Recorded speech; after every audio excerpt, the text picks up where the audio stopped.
and it worked. And plus, I'm pretty blessed. Our church is 2 blocks from our salon, and we started giving the shot out 3 months ago every other week. Wow. That's So incredible. so my salon is 2 blocks from where the Obama library is going to be built. So, Johnson family, just give us a couple of examples, one from a woman, and one from a man, of what is an example of a hesitancy that they're describing to you. Well, for some of our main clients, quite naturally, are all on the internet. So back to the young lady earlier, with that age group, we were having a slight issue, but I've been able to make headway with them because my son, who's a younger person, once he got his shots, then of course he tweeted out and his game followed. But one of the issues is that it's misinformation, which last week when I sat in with you guys, that is detrimental to our community because we are now relying so on the internet for everything. We believe everything that we see on the internet. Now, give us an example.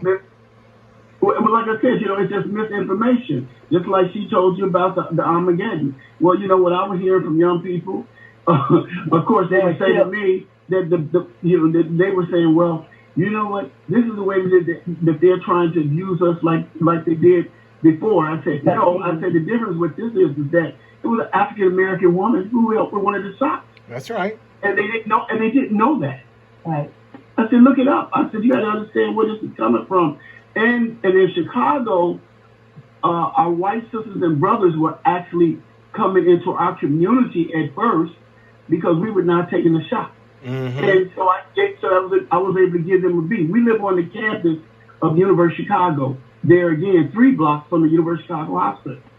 And you could not get in for our white sisters and brothers 2 or 3 months ago because they were taking full advantage of our shots. I said, so if you think that they're trying to kill us off, they going first.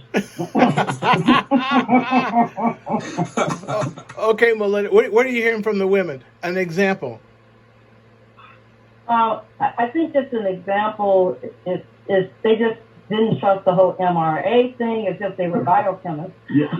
No offense, but we're talking about things that are over our heads. And they were just concerned about, I think some of the concern about pregnancy, and coexistent conditions. I think that's very valid because, we're learning daily about that and collecting that data. But as far as those who are healthy and, somewhat in the norm, I think that the excuses that they mostly heard on the internet, really didn't hold water. I was learning how to be gracious and kind of not pounce the person, right. Let have their say, because there is some legitimacy to at least the initial mistrust because it's a new process. That's right. Mm-hmm.